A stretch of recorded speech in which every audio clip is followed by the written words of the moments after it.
recibió de la Universidad Autónoma Metropolitana la Medalla al Mérito Universitario, que es el máximo reconocimiento que otorga esa institución educativa y que distingue a sus egresados. Recibió también la mención honorífica como la mejor tesis de la Maestría de Letras Modernas de la Universidad Iberoamericana. Pero especialmente, Margarita Díaz de León se destaca porque ha hecho en San Luis Potosí un intenso trabajo a favor del mundo editorial. Es una tremenda promotora de las letras, desde la teoría, la investigación, la búsqueda. Tiene muchísimos grupos y muchísimos alumnos con los que ha trabajado para promover la lectura y para promover la escritura. Sin duda, el mundo literario potosino tiene muchas cosas que agradecerle a Margarita Díaz de León y le agradezco que haya aceptado nuestra invitación. Claro que tanto igual estamos agradecidos porque Ana Clavel esté presente. Los dejo con ellas. Gracias. Pues es un gusto estar aquí con Ana. Agradezco muchísimo la confianza que se deposita en mí para hacer esta hermosísima presentación del deseo, ante todo. Hay una línea que atraviesa toda la narrativa de esta extraordinaria escritora mexicana, y es precisamente el deseo, el tema del deseo. A mí me gustaría que Ana se autoconfigurara, nos dijera quién es Ana Clavel, desde ese signo de Sagitario, sagitariana del corazón. ¿Quién es Ana Clavel para Ana Clavel? Ana Clavel es el nombre de una chica llamada Ana Elena Gómez Clavel, o sea, no es un nombre inventado, es real, nada más que conjunto el primer nombre y el segundo apellido. Y esto lo pude hacer en particular con mucha más facilidad porque mi padre, cuando yo era muy niña, murió. Seguramente si mi padre viviera me reclamaría y me diría, ¿por qué te quitas el Gómez? En realidad lo pongo a un lado porque en realidad yo siempre traigo a mi padre conmigo, aunque no lo mencione.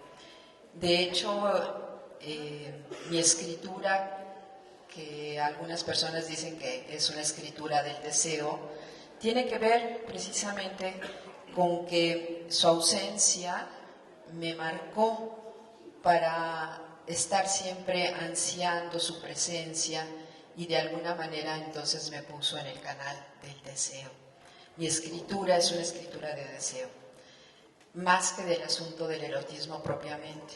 Te contaba el otro día, Margarita, que alguien en las redes sociales había leído una novela mía llamada Las violetas son flores del deseo. Y este chico decía en su blog que le parecía muy extraño que me pusieran el nombre de escritora erótica, porque para él yo escribía libros más complejos, más densos, que lo que luego se adjudica a literatura erótica, que suele ser como más superficial. Ahora sí que no es por autoelogiarme, pero él decía que mi literatura era más profunda.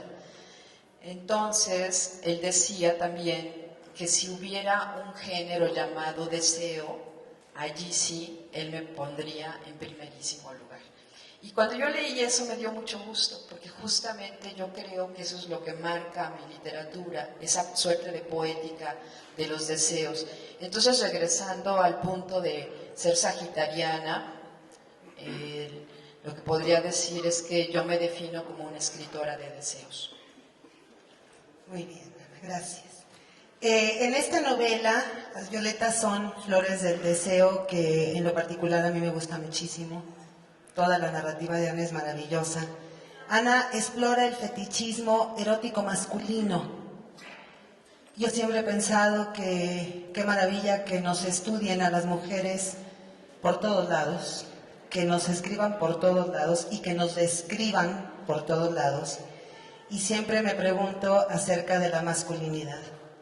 ¿Cómo desea el hombre qué es ser un hombre? Y Ana, en esta novela, Las violetas son las flores del deseo, explora el fetichismo erótico masculino, la manera de mirar de los hombres, la raíz del deseo masculino, la pulsión que nos lleva a salir de uno mismo y tratar de devorar a otro. Yo le preguntaría a Ana, en ese concepto de devorar al otro, que ya lo plantea de alguna manera en la novela de Las violetas, le preguntaría si ya está esta nueva novela ahí configurada, anunciada, de alguna forma pues casi inconsciente, podríamos decir, porque pues son años antes que tú escribiste esta novela, ¿no? Entonces, ¿qué significa devorar al otro? ¿Por qué salirnos de nosotros mismos para devorarlo? Devorar al otro tiene que ver con un acto de posesión y por eso relacionado con el asunto del amor. No hay que olvidar que nuestra primera experiencia vital y amorosa nos viene del momento en que abrevamos del pecho de la madre, tanto el mundo como el primer acto amoroso. Entonces, esa parte de necesidad que nos lleva a la sobrevivencia tiene que ver con esa búsqueda de completud y en particular, como dice Jean Rostand, que es uno de los autores en los que me baso para El amor es hambre, es esa necesidad que nos lleva a salir de nosotros y que en algunos momentos llamamos amor y en otros satisfacer un apetito tan físico como puede ser el hambre. Yo no sé si desde Las violetas está tan claramente definido ese elemento. Lo que sucede es que cuando uno es fiel a sus propias sombras para trabajar sus historias, se van dando esos caminos subterráneos que van entretejiendo las diferentes modalidades de la escritura. Entonces, por decirles un caso, es que Dalia, no sé si podríamos mostrar ahorita la imagen, por ejemplo, de la portada del Bestiario de Amor, que es un libro que cuando yo tenía alrededor de 20 años descubrí a propósito del tema de lo que enlaza estos dos conceptos de el amor y el hambre. Es que sucede luego que entonces los libros no se escriben solamente cuando uno se sienta en el escritorio. Sí, es exactamente esa la portada. Sino que se empiezan a elaborar desde mucho antes. Y cuando yo leí, siendo muy joven todavía, este libro de Jean Rostand, que es una suerte de manual de relaciones de reproducción de los seres vivos, desde organismos unicelulares como el paramecio hasta lo que sería el ser humano, pasando por insectos, por mantis religiosas, por tortugas. El Bestiario de Amor de Jean Rostand va haciendo como una muestra de lo que es esta pulsión que la naturaleza nos imprime para buscar la reafirmación de la vida y que justamente muchas veces va asociada al acto de devorar. Por supuesto está, por ejemplo, el caso de la famosísima mantis religiosa, en ese libro de Rostand está consignada, que no solamente engulle al macho que la fecunda, sino que se escabecha a varios machos. Entonces, es por llevar la metáfora a un nivel como muy literal. Jean Rostand es hijo de un escritor muy afamado, Edmond Rostand, el creador del Cyrano de Bergerac. Entonces, Este hijo de Rostand, el dramaturgo, le da por la biología, pero por supuesto la mirada científica que tiene enlaza mundos de poesía, como cuando habla de esa apetencia que se da entre los seres vivos para realizar la completud, que es justamente lo que ustedes van a encontrar como el epígrafe de la novela. Dice así Jean Rostand: bajo su aspecto más elemental, el amor se relaciona directamente con la ingestión de alimentos. Se trata de una especie de hambre común a todo ser viviente, dirigida hacia un semejante que no es del todo idéntico y que le ofrece la misteriosa sugestión de lo desconocido. Allí, en esas líneas, está la semilla de la frase que se convertiría en el amor es hambre, y por eso decía que luego a veces uno está asimilando, devorando las experiencias, la tradición, otros libros, de tal modo que de pronto se da el poder materializar un resultado nuevo desde esos otros elementos previos.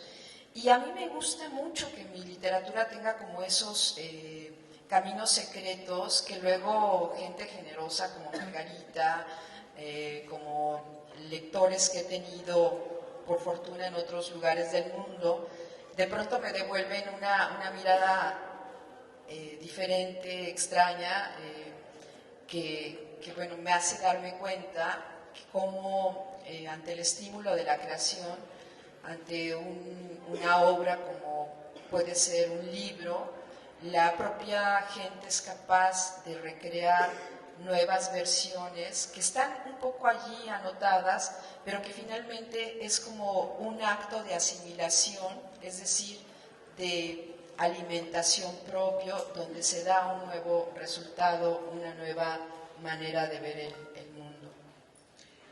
Amor es hambre es una novela corta, clara, pensada, documentada, con una intertextualidad como en otras, casi todas las obras de Ana.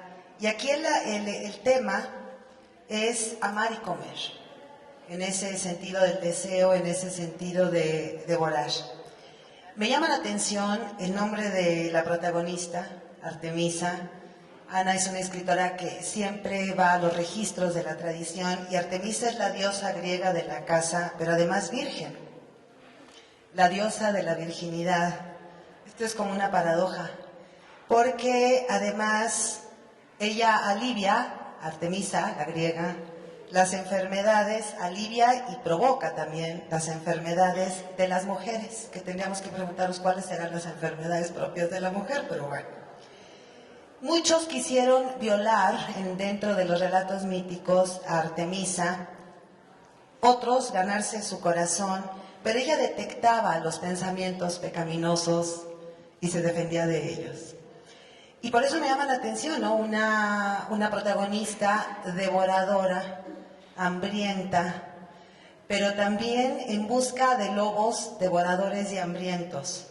Entonces quisiera que Ana nos platicara esa paradoja o esa antítesis de una Artemisa, repito, diosa de la casa, diosa de la virginidad, como protagonista de la novela El amor es hambre. Dalia, no sé si podríamos mostrarles ahora la de la Caperucita, de Gustave Doré, la primera imagen. ¿Dónde está con el lobo? ¿En la cama? Es la primera, esta misma.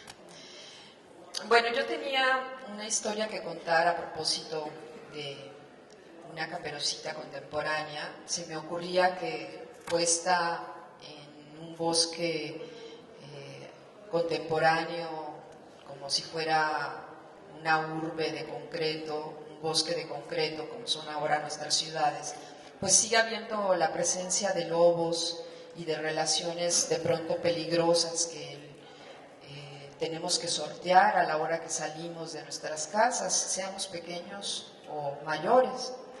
Y no solamente por los peligros del exterior, sino también por peligros internos que nos llevan de pronto a explorar, a curiosear, a jugar con nuestras propias pulsiones, porque si bien es cierto que hay un lado de afirmación vinculado a una suerte de eros, también hay una parte donde tendemos hacia una especie de disolución o de destrucción propia. Esas fuerzas de Tánatos y de Eros que se han hablado mucho de ellas y que explican luego aparentes contradicciones que tenemos de nuestra interioridad en sombras. Entonces, se me antojaba ante la historia de Caperucita tradicional, de la cual están ustedes ahora viendo esta imagen de Gustave Doré, que es muy clásica porque en particular está en la cama con el lobo. Acuérdense esa famosa escena de cuando le empieza a preguntar Caperucita: ¿por qué tienes los ojos tan grandes? ¿Por qué tienes los brazos tan fuertes? ¿Por qué tienes los dientes y la boca que tienes? ¿No? Entonces el asunto es que pareciera que Caperucita es medio tonta para andarse arriesgando hasta esos niveles. Lo cierto es que en la semilla del cuento tenemos esa presencia de una Caperucita que está jugando, que está curioseando, que se está arriesgando a salir del ámbito seguro de su familia, de lo que la madre le ha marcado, para empezar a incursionar en el mundo. Y por ejemplo, en la siguiente imagen, allí exactamente, vemos un close-up de la mirada de Caperucita, que es un poco como la fascinación, la curiosidad, no está espantada de lo que va a suceder. Con todo esto detrás está el pensar entonces que por más que uno trate siempre de escribir sobre ámbitos diferentes y nuevos, hay una tradición que nos sustenta para hablar de cualquier tema, ¿no? Y entonces en este caso pues fue buscar las versiones previas tanto de Charles Perrault como lo de la de los hermanos Grimm. En la de Charles Perrault nos encontramos con una Caperucita castigada y devorada por el lobo. En el caso de los hermanos Grimm son mucho más piadosos, la rescatan del vientre del lobo y a través de la figura de un cazador finalmente la propia Caperucita deposita piedras en el interior del lobo. Pero la historia previa, la que se trabajó a nivel oral, nos habla de una Caperucita inusitadamente rebelde, inusitadamente valiente, inusitadamente lista, de tal modo que podía salir avante con su propio ingenio de las situaciones de peligro que se presentaban en la vida. Y esta lección es la gran lección de los cuentos de hadas. Y tan está de alguna manera en el cuento mismo que cuando uno se acerca a Caperucita siempre encuentra como reductos para reelaborarla y para retrabajarla, no como esa historia donde termina siendo castigada por ser tonta y andarse metiendo con quien no debe, sino al contrario, sabiendo resolver la situación. Y no se trata ni siquiera de un asunto de género, sino de la verdadera lección y la verdadera sabiduría de los cuentos de hadas que obligaban al escucha, ya fuera niño o adulto, a estructurar las zonas oscuras interiores y ponerlas en juego con las amenazas del medio ambiente. Entonces, de esta manera, ayudar a que el niño, el escucha, pudiera estructurarse a nivel interno y de esta manera lidiar mejor con la vida, con los peligros de la vida. El hecho de que en el cuento original de Caperucita Roja ella resuelva la situación frente al lobo, que lo engañe, que logre escapar, es el premio que siempre se tiene en los cuentos de hadas cuando nos hemos realmente comportado bien para con nosotros mismos, cuando hemos sido lo suficientemente listos para salir avante, no porque venga alguien a resolvernos la vida, sino porque nosotros somos capaces de aventurarnos y salir bien de las situaciones de peligro. Esa es la verdadera función de los cuentos de hadas. Entonces yo a la hora que escribo mi Amor es hambre, justamente pues voy retomando esos elementos que ahora se llaman de intertextualidad, ¿no? Que en realidad los escritores siempre estamos haciendo a la hora de elaborar una nueva propuesta, porque nada surge de la nada, porque hemos asimilado, hemos devorado lecturas, libros, experiencias, como seguramente les ha pasado también a ustedes. Devoramos lecturas. Somos devoradores de cuerpos textuales, ¿verdad, Ana? Sí, y bueno, cuerpos no nada más textuales. Además, de todo, nos queremos devorar todo. Una niña de 4 años, Artemisa, la protagonista que aprende acerca de los placeres a través de sus padres. Una novela de aprendizaje, me atrevería a decir, entre tantas otras cosas. Ay, y todo el rollo que te eché y no te dije de lo de Artemisa. Entonces, como Caperucita y el bosque, entonces yo decía, ¿cómo le llamo a mi Caperucita? Y entonces me pongo a revisar posibilidades. De pronto, a mí me gusta escoger nombres que de alguna manera sean especiales, pero tampoco tan raros.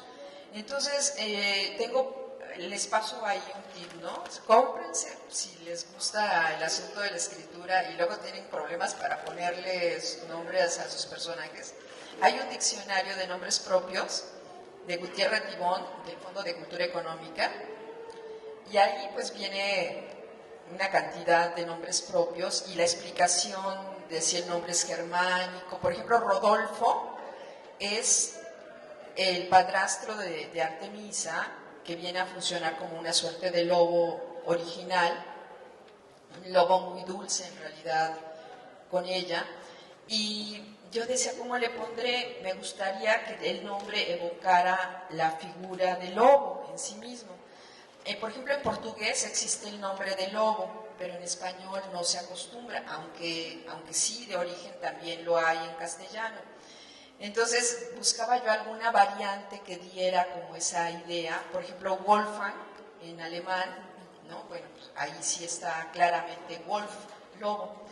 Y el caso es que buscando posibilidades me encontré con que Adolfo, Rodolfo son variantes de Wolf, de lobo, que para la cultura germánica el lobo es el guerrero, entonces por eso le daban el nombre de lobo a los hombres más valientes. El caso es de que por eso le puse Rodolfo a mi Rodolfo.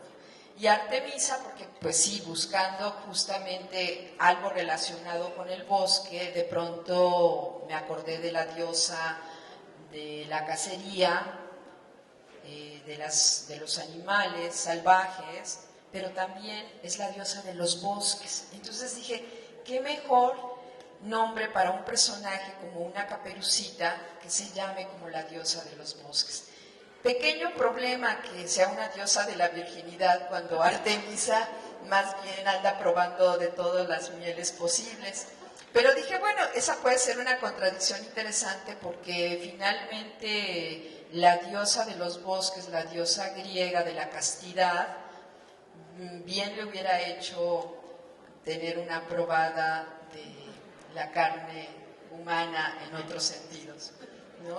Entonces, pude haberle puesto Diana, que es la variante romana de la diosa de los bosques, la diosa de la cacería, pero Diana ya me parecía demasiado común. En cambio, Artemisa me parecía que era un nombre un poco diferente, pero tampoco tan inusual. Yo conozco, por ejemplo, una Artemisa Rodríguez, que justamente fue la que terminé poniéndole el nombre a este personaje, ¿no? Dice esta Artemisa, cuánta razón tenía el poeta que dijo que la culpa es mágica. ¿Qué papel juegan, Ana, en esta obra y en tus otras obras también? La culpa, la orfandad y la soledad. Me llama mucho la atención que en esta obra inicia con una niña que queda huérfana y que ya desde ahí nos recuerda a estas novelas de aprendizaje, pero también está la culpa y está la soledad. Ella continúa diciendo: si miro este cuaderno boscoso con sus enramadas, claros de luz, lobos, caperucitas, canastas de comidas y toda su hambre, no puedo dejar de reconocer todo lo que está a la sombra, ¿no?, de los pecados en flor. Lo estoy parafraseando.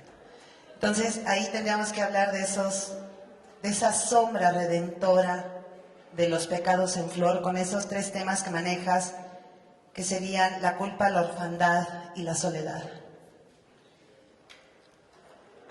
Se da como en esta novela se da como una experiencia gozosa el ir de las carencias a la realización a través de la satisfacción de los apetitos. Está, por supuesto, el sentido del gusto, pero también está el acto de devorar con los ojos, y por ahí pues esa suerte de sinestesia, de sentidos cruzados de una experiencia física a otra, que finalmente como seres esencialmente físicos, pero que también tenemos la racionalidad y esa parte espiritual, pues siempre estamos conjuntando lo físico con lo inefable, y ahí ese papel de la metáfora que nos permite que ahora sí que la realidad nos entre por la piel, pero que se convierta en pensamientos. Y bueno, eso está tan presente que, por ejemplo, cuando uno ve el milagro de la Eucaristía, el misterio de la Eucaristía, uno está devorando el cuerpo de Cristo, y ahí nuevamente tenemos la metáfora de comer como adueñarnos del cuerpo de otro, aun si fuera el cuerpo simbólico. Nuevamente es el papel de asimilar, de apropiarnos a través de la parte física de algo de una dimensión mucho más espiritual. Y en ese sentido, acá lo que se da en la búsqueda de Artemisa, a través de toda esta carencia por la orfandad, por la soledad, es justamente ir rellenando como esas partes en falta que siempre tenemos y que nos llevan a la búsqueda de los otros, a salir al bosque, a hacer las mayores tareas para lograr esa completud. Y bueno, el papel que tiene aquí la culpa es porque de alguna manera hay territorios de transgresión que se realizan y que llevan a los personajes a darse cuenta de que contravenir esas reglas los lleva a veces sí por caminos de goce, pero también signados por esa responsabilidad de la falta cometida. Y en ese andar en el bosque de esos deseos clandestinos, esos deseos prohibidos, tiene como un peculiar peso el asunto de la poesía. La seducción que se da en un primer momento entre Rodolfo y Artemisa es justamente a través de pasajes poéticos. Hay una elegía maravillosa de John Donne que está citada en la novela. Está un fragmento de Las plantas carnívoras de Eduardo Elizalde. Está otra recreación de Stephen Crane a propósito de un poema que originalmente se llamaba En el desierto y que Artemisa transforma en, ya se imaginarán, en el bosque. Y así se van dando estos otros elementos que permiten la sugerencia, la sensualidad, sin que haya forzosamente una violentación de escenas como muy directas. Esto para mí es muy importante porque me gusta mucho el terreno de la sutileza. Creo que se puede decir mucho más a partir de lo que se calla que de lo que expresamente se dice. Y en ese sentido, el efecto que de pronto permite al lector crear en su propia imaginación lo que se está aludiendo es de una riqueza mucho mayor, porque entonces hay un ejercicio de la propia creatividad imaginativa que es a lo que nos obliga forzosamente el asunto de la lectura, que por eso es tan importante que sigamos siempre buscando estas iniciativas de hacer llegar a los jóvenes la lectura, de la cercanía con los libros, porque la manera en que podemos estructurar a nivel de nuestra propia racionalidad se da con el lenguaje de una manera todavía más plena que cuando nada más trabajamos a partir de imágenes que no nos permiten esa creatividad interior mucho más profunda.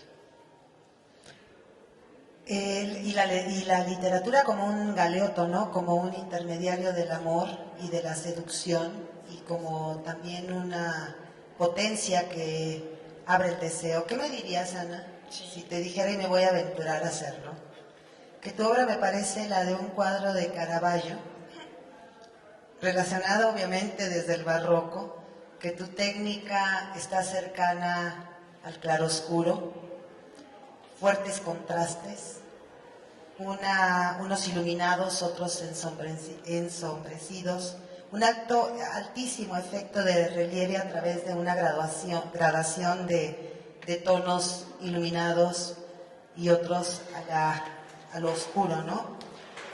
Podríamos decir que cuando nos abrimos a los deseos sería el claro de lo oscurecido, que entraríamos en esa tonalidad clara de lo que tenemos a la sombra, a partir de esta metáfora que yo estoy haciendo con el barroco de Caravaggio. ¿Cómo ves? ¿Qué me dirías, Ana? Amén. Yo soy muy visual, me alimento mucho de las imágenes. Cuando estoy trabajando una historia, veo grabados, veo fotografías, veo mucho cine, por supuesto leo mucho, pero también me alimento de lo visual. Y lo visual no nada más a nivel de imágenes como pueden ser las de Caravaggio, que por supuesto es un pintor que me fascina, también con la experiencia real. Por ejemplo, hay una parte en la novela que tiene que ver con las plantas carnívoras. De pronto, pues si hablábamos del hambre, se me ocurrió introducir el elemento de las plantas carnívoras como una exploración a propósito del acto de devorar. Por supuesto, para eso tenemos la imaginación. Cuando alguien piensa, por ejemplo, en una obra de ciencia ficción, cuando tenemos una novela como la de Viaje a la Luna de Julio Verne, pues obviamente Julio Verne no tuvo necesidad de ir a la Luna para contar lo que allí desarrolla. Para eso está la imaginación. Por supuesto, hay toda una documentación para hacer creíble, verosímil lo que se cuenta. Pero finalmente, cuando tenemos la posibilidad de acercarnos a una realidad X, es mucho más fácil también encontrar algunos elementos. Si ahora vemos, por ejemplo, la primera de las plantas carnívoras, la que... Sí, exactamente, esa famosísima planta carnívora que es la Venus atrapamoscas, pues uno recuerda en la imaginación esta suerte de boca de dos labios abiertos y las púas que de pronto encontramos allí, pues dan esa idea justamente de la amenaza de ser devorado, ¿no? No en balde está, por ejemplo, esa famosa película de La tiendita de los horrores. Es un poco como esa pulsión que siempre está oculta de jugar con el deseo de ser devorado. Finalmente no es solamente el horror que nos provoca, sino también una cierta fascinación. Cuando tengan ustedes la oportunidad de volver a ver una planta carnívora como esta Venus atrapamoscas, si la ven, por ejemplo, en plena digestión, no con las fauces abiertas, sino con la boca cerrada. Si vemos la siguiente imagen, la de, que es en gama de grises, está solarizada, allí hay una imagen que es esta. ¿Qué les parece que es? Es como un ojo, un párpado cerrado. Entonces, cuando yo tuve la experiencia de ver la planta carnívora en mi escritorio que acababa de comer, justamente esas púas, en lugar de verlas como un elemento agresivo, las vi como pestañas, y entonces me di cuenta de que también podía funcionar como si fuera un párpado.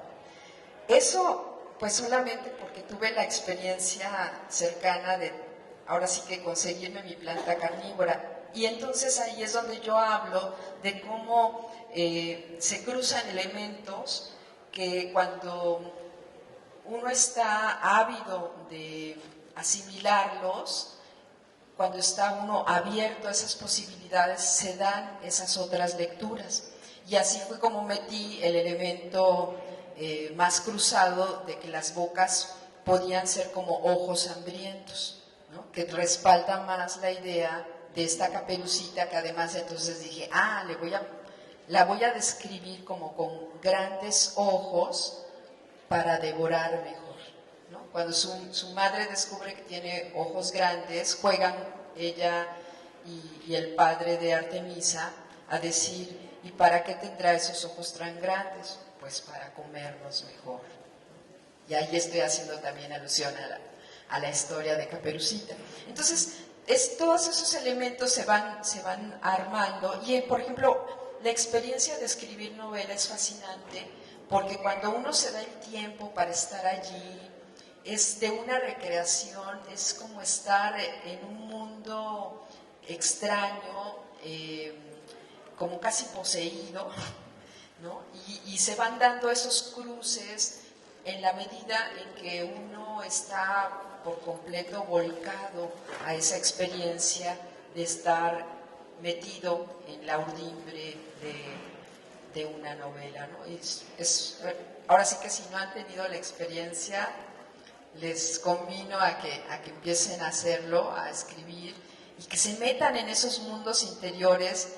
No importa que la realidad les toque la puerta, ustedes de todas maneras traten de estar en esa burbuja y van a encontrar pues el paraíso de lo que es estar metido en esa alquimia interna, que en realidad es como la mejor forma de estar con uno mismo.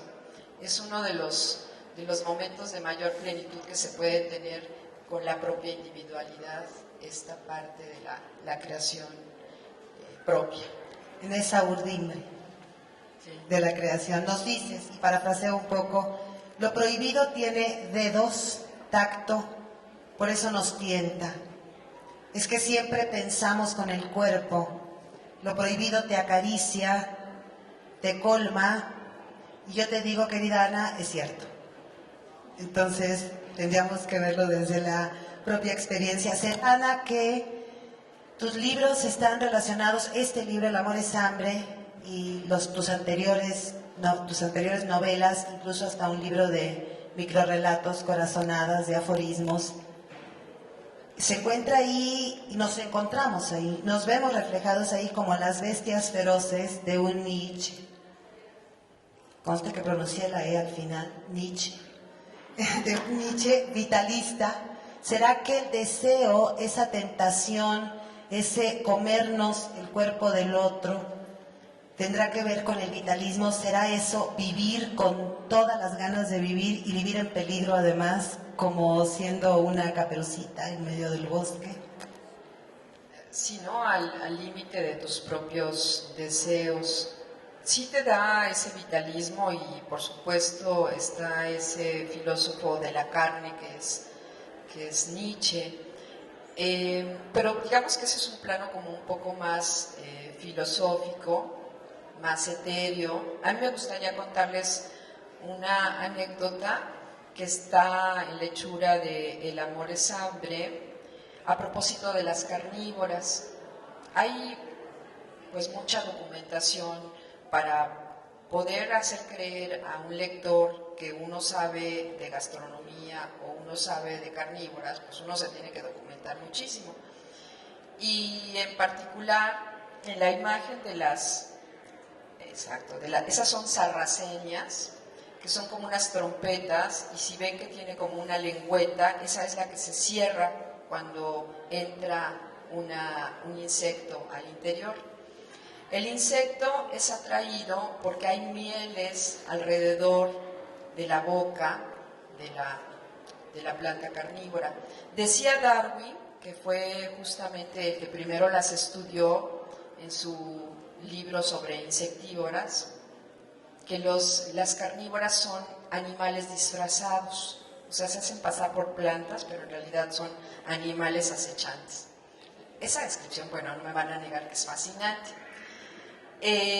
Justamente esta pues es una boca como muy vertical, y cuando la busqué en función del personaje de Mirna, que es la madrina de Artemisa, que es bióloga y que es como un poco lejana, ajena a lo que acontece en la casa, se me ocurría que, como le suele pasar a muchos de los científicos que viven en su mundo alejado de la cotidianidad, andan como navegando por otras esferas, y se me ocurría que ella pues estaba con sus investigaciones de bióloga, pero que en particular tenía una pasión que un poco la traicionaba y la revelaba, que era que ella era la que tenía el jardín de carnívoras.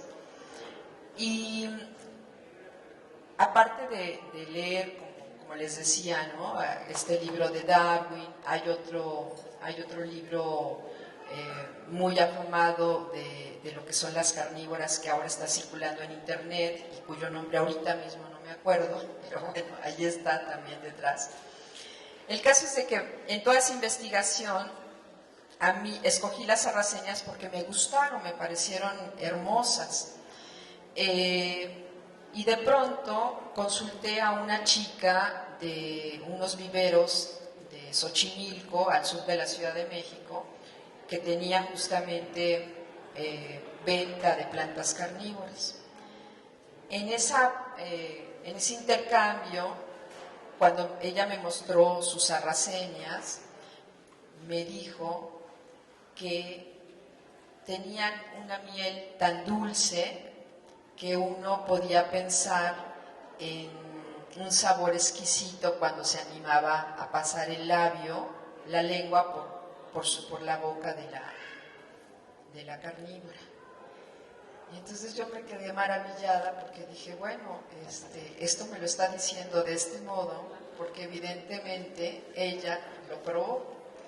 Y bueno, como sucede con todo lo que ustedes le puedan decir a un escritor o a un creador, todo lo que digan podrá ser usado en una novela o en un libro. Entonces, justamente esa descripción es la que incluí en un momento en que Artemisa, el personaje, llega a la casa, está todo en silencio y de pronto descubre a Mirna, a la madrina, bebiendo las mieles de la planta carnívora, y que nos da una dimensión diferente de lo que ese aparente personaje tan frío puede demostrar, ¿no? Y en la siguiente imagen está en blanco y negro, que es como aparece en la novela. En la novela metí algunas imágenes, a veces lo hago en algunas de mis novelas, porque esto incorpora como una dimensión, una suerte de enramada alrededor de mis libros, que también a veces se materializa en lo que sería exposiciones, de pronto videos. Ahora, no sé si Dalia nos podría hacer favor de mostrar otras de las imágenes. Por ejemplo, incorporé también una imagen de la Casa de la Cascada, que es esta construcción en medio del bosque en Inglaterra, perdón, en un bosque de Pensilvania. Es una construcción de un famosísimo arquitecto, Frank Lloyd Wright. Esta me sedujo porque pues en especial está en medio del bosque. Es una suerte de cabaña contemporánea. Entonces nuevamente para mi asunto de la Caperucita pues venía a colación. Pero lo fascinante con todos estos mundos que se dan de internet es que si uno entra y busca en YouTube La Casa de la Cascada, hay una reconstrucción en 3D de cómo se construyó la Casa de la Cascada. Entonces no solamente ve uno la imagen, sino que además en uno de los videos está la música de El Moldava, de Smetana, de un compositor de la Europa del Este, y esa melodía así galopante, como de un río que va bajando en desbordado, me dio pauta para también incorporar la melodía en la propia novela, en algún momento de la historia, cuando se da justamente todos los territorios de la seducción, pero también de incorporar la melodía en un video con el que vamos a concluir la plática. Ahorita veremos quizá alguna de las otras imágenes. Por ejemplo, esa es la gran lección que yo tuve con la novela del amor es hambre, que más que caperucitas o corazones de lobo asignados, lo que se da al interior es más bien que en todo corazón habita un bosque. No solamente podemos hablar de extremos y de papeles fijos, de víctima a victimario, sino como de un tejido mucho más sutil, mucho más en penumbra, y que bueno, esta imagen viene un poco como a mostrar esa suerte de imagen verbal.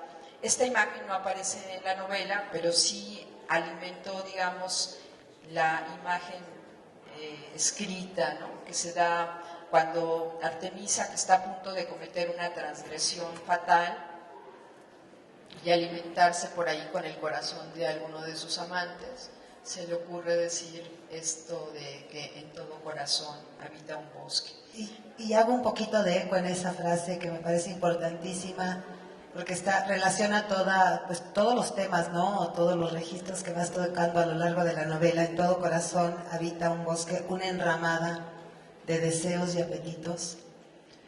Y la cuestión sería, pues, ¿cuál será el camino para desatar nuestros deseos, para despojarnos de esa neurosis cultural, de esos miedos, ¿no? Y poder transgreder a nuestro propio cuerpo y buscar también esa apertura al apetito del otro sin la culpa, por ejemplo. ¿Cómo hacemos, Ana, para desatar esta sensualidad que nos propones en tus obras, estos deseos vitalistas? Como la realidad siempre es tan limitante, en el sentido de que no podemos materializar nuestros deseos a como se nos dé la gana, es muy importante ritualizarlos, metaforizarlos, sublimarlos, y una de las formas para hacerlo es justamente la literatura, es justamente el arte, es justamente la poesía, porque a partir como de esos elementos mínimos de palabras se dispara lo interior que tiene que ver con nuestra propia creatividad, y en ese espacio interno es donde realmente se puede concretar esos niveles de libertad, de imaginación, y donde nos proyectamos realmente como seres plenos. Definitivamente hay una parte que podemos hacer incidir en la realidad, pero lo más valioso, y es que nos está haciendo falta en nuestras sociedades tan tironeadas por el dios dinero, por el dios publicidad, por la superficialidad rampante, por la idiocia de nuestras autoridades en general, es justamente esa búsqueda de lo que serían esos espacios interiores para ritualizar el deseo, para buscarle una salida mucho más creativa y más interior. independientemente de lo que serían los modelos que luego se nos proponen como las soluciones de vida y de lo que vendría a ser como el éxito o la realización, dictados pues por empresarios y por ideologías que en realidad lo que menos les importa es nuestra parte de humanidad genuina y en la que sí verdaderamente todos compartimos como seres vivos y como seres humanos. Y bueno, la línea casi perfecta, ¿no? De decir del deseo vamos al rito, del rito al mito, y ya estamos cercanísimos a la literatura. Tú quieres terminar con un video y después yo les propongo que vayamos en busca de cuerpos, de libros, de una buena mesa y nos devoremos al mundo entero como podamos y desde donde podamos, y terminamos con el video de Ana Clavel. Bueno, este video tiene 4 minutos, tiene frases de la novela, son imágenes que tomamos una amiga fotógrafa y yo, y a propósito de una amiga actriz a la que vestida Caperucita roja, en este caso Caperucita oscura porque es blanco y negro. Te tienes que salir a la anterior, no la carpeta de imágenes, no. Y así ya encontramos el video. Hay un video allí.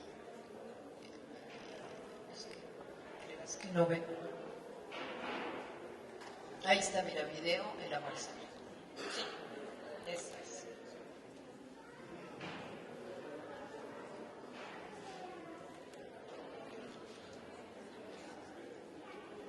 No, ya se tenía que haber visto.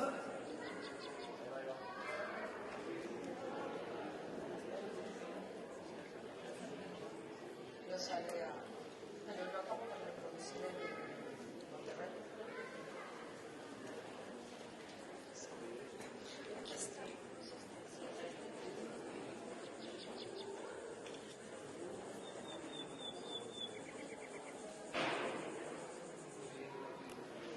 Bueno, no, ahorita la tecnología nos está traicionando. Ese video está en YouTube, en caso de que no lo podamos ahorita reproducir. Se llama El amor es hambre. Está en YouTube. Y bueno, a lo mejor lo que podemos hacer, lo que vemos, si se puede mostrar, invitarlos a que comenten, a que hagan preguntas. Sí, hay preguntas para Ana Clavel, que ojalá que haya muchas, acerca de lo que hemos comentado hasta ahora, para ver si podemos ver el video. Preguntas por ahí.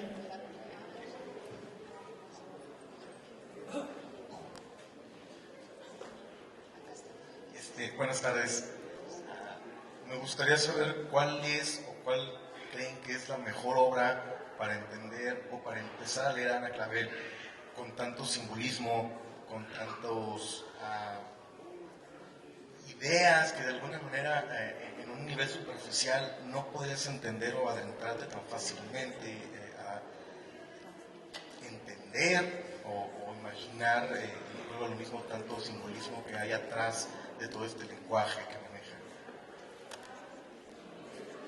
Bueno, es que depende del lector, ahora sí que según el sapo es la pedrada. Si por ejemplo les interesa más un mundo de deseos más densos, más en penumbra, a lo mejor la mejor manera de entrar es Las violetas son flores del deseo, porque es una historia compleja a propósito del tema del incesto, contado desde la perspectiva del padre de la historia. Pero si, por ejemplo, te atrae el asunto de los placeres, de descubrir el paraíso en tu propio cuerpo, entonces sería la historia de las ninfas a veces sonríen. Si tienes como el interés por esos deseos que de pronto contrario a lo que crees, se cumplen, no tanto para tu felicidad, sino para tu desdicha. Entonces, como una exploración más generalizada acerca de los deseos. Puede ser el caso de la novela Los deseos y su sombra, que es sobre un personaje que desea desaparecer porque tiene miedo a enfrentar la vida, entra en crisis y de pronto el deseo se le cumple y se vuelve invisible en plena Ciudad de México. ¿Por qué la Ciudad de México? Pues porque, bueno, en principio yo nací allí, me he criado allí, entonces es como si ustedes empiezan a escribir acá, pues a lo mejor les es importante reflejar su propia realidad, ¿no? Y bueno, si de pronto te da como por la idea de recrear una historia tradicional, como puede ser el asunto de un cuento de hadas, cómo se aplicaría a un entorno contemporáneo, y mezclado como con una vuelta de tuerca que sería el asunto de Artemisa, que además le da por el asunto de la gastronomía y de ser chef. Pues entonces, lo que te podría decir es que aún en las novelas que aparentan como más ligereza, está este entramado muy fino de trabajo escritural, que a lo mejor cuando tú escuchas una frase como "en todo corazón habita un bosque", suena bien, es rítmica, y lo que tiene detrás es que hay toda una urdimbre de, pues sí, de lecturas, de estarse sumergiendo en ese universo de reflexiones y de experiencias. Entonces, aunque aparenta de pronto esa ligereza, hay un peso detrás, ¿no? A veces un poco más notorio, a veces más ligero, pero bueno, yo creo que nadie sale indemne de una lectura cuando te toca, ¿no? Y creo que no creo que, por ejemplo, lo que yo escribo sea para todo el mundo. Yo creo que no es que me las quiera dar de escritora muy selecta, ¿no? Yo brincos diera también por poder llegar a todo tipo de público, pero también es cierto que hay niveles de lectura y hay público para todo tipo de autores, y en ese sentido pues mi trabajo sí tiene como una urdimbre más compleja, más elaborada, y se da como en otros niveles de lo que sería una riqueza de lenguaje, una riqueza de ritmo, estos símbolos que están detrás y que pues cargan a mi literatura de un tipo de presencias que, aunque yo no me lo proponga, pues están allí, ¿no? Creo que sí, ya podemos ver el video. Quisiera hacer una pregunta. Sí, y al final cerramos con el video. Perfecto, perdón, Pati.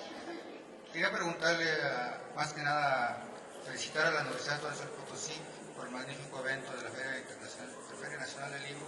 Ha ido creciendo a la licenciada Patricia Flores, que por magníficos invitados que trae a la palestra de los potosinos, y en general porque es un buen evento. Y la pregunta a Ana Clavel es en qué medida hay un paralelismo entre la degustación de la comida y el amor.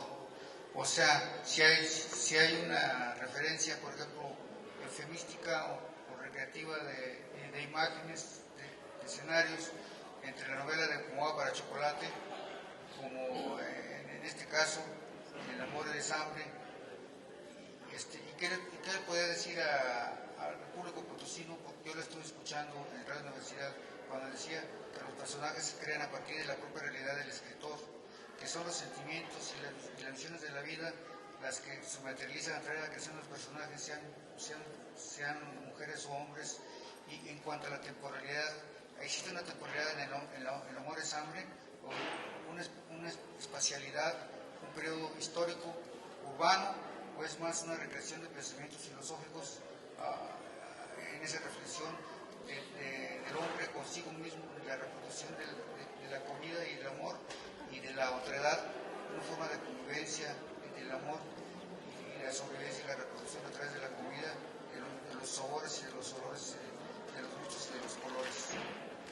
puede decir a público? Es para una- crear un escritor en cierres? Gracias. Es increíble la pregunta porque es también un comentario muy atinado de todos los registros que sí se dan en El amor es hambre y que, pues sí, efectivamente en la entrevista que tuvimos en Radio Universidad mencionaba yo algunos elementos. Sí, el asunto de Como agua para chocolate, es que esa novela, a mí sí me gusta Como agua para chocolate, me parece una novela bien escrita, bien estructurada, bien entramada y que gana un territorio que de alguna manera se había mantenido apartado de los grandes temas literarios, ¿no? Que es la comida. También es cierto que como fue tan exitosa, mucha gente la menospreció, porque muchas veces se cree que lo que vende no tiene calidad. Yo creo que en el caso de Como agua para chocolate, sin que sea tampoco la educación sentimental de Stendhal, tampoco vamos a decir que tiene esas profundidades, pero sí es una novela bien escrita, bien llevada, bien, no todo tiene que ser absolutamente complejo y denso, ¿no? Y en ese sentido, decía yo que inauguró allí un espacio, por más que, bueno, haya, digo, el mismo diálogo platónico del banquete de Platón, en términos de justamente un acto público como puede ser alimentarse en compañía de otros, ¿no? Entonces, de alguna manera el asunto de la comida ha estado, pero esta novela lo ha tratado un poquito más en específico. Ahora, les decía de que tuvo mucho éxito y también de que de pronto se asignan como ciertos territorios, como puede ser el erotismo, como puede ser el asunto de la comida, como temas más femeninos. Y en ese sentido a mí me daba un poco como de resquemor que la novela se pudiera inmediatamente adjudicar a una temática femenina. Pero de pronto uno tiene que ir más allá de los prejuicios porque finalmente lectores superficiales los va a ver y lectores inteligentes también. Entonces, finalmente uno va buscando su propia propuesta. A mí me parecía una vuelta de tuerca necesaria e importante para esta Caperucita, que ella misma devorara, que ella misma se volviera una especie de gourmet, ¿no? Y más en estos tiempos de gastronomía, que ella pudiera dar sus propias recetas, ir como a la cacería de sus propias presas para alimentarse en un sentido literal, pero también en un sentido metafórico. Entonces, pues bueno, ahora sí que están todos esos elementos implícitos. Yo me precio de creer que lo hice como de un modo tan bien trabajado que es fácil acceder a ese tejido de propuestas, a veces filosóficas, a veces de la tradición de la literaria, a veces de la cocina. Entonces, pues esa es la labor del entramado del novelista, ¿no? De que todos esos nudos estén por detrás y que por delante solamente se vean las imágenes agradables para que uno pueda asimilarlas con todos los sentidos. Si les parece bien, vamos con la última pregunta, posteriormente con el video, luego a que compren el libro, si no, no tiene sentido. Digo, la autora necesita que consumamos. No, pero que compren el libro y pasaríamos al final a la firma de libros, si les parece. Es que los autores no solo vivimos del espíritu y del deseo, ¿no? No, lo importante para nosotros como autores es no tanto que compren los libros, pero sí que los lean, ¿no? Eso es como el gran regalo para nosotros. Hola, yo tengo una última pregunta. Primero un agradecimiento porque creo que mediante tu plática nos has involucrado al proceso creativo, que respecto a eso yo tenía preguntas y ya has resuelto bastantes. Pero me queda la duda en los últimos capítulos, precisamente en donde dices lo de en todo corazón habita un bosque, hay fotografías tuyas, ¿no? Entonces, no sé, quisiera que nos contaras un poquito al respecto, cómo surge la idea de involucrar fotografías tuyas también en el apoyo visual del texto. Es un juego, ahora que están tan de moda las selfies, pero que acuérdense que la selfie es como la parte banal de lo que antes se llamaba autorretrato. Entonces, a mí me parecía simpático, interesante, jugar con un nivel de lectura a propósito de este cabello que tengo como boscoso, y entonces ponerme como si fuera yo una especie de cazadora entre mi propia enramada con mi cabello. Y entonces jugué como hago luego los videos, como hago otras propuestas aledañas a mi escritura. Me tomé esas fotos que no son selfies porque allí había una propuesta más definida en cuanto a este universo de la propia novela, y por eso son autorretratos. Y meto dos porque de pronto es como jugar con la posibilidad de que la autora es el personaje de la novela.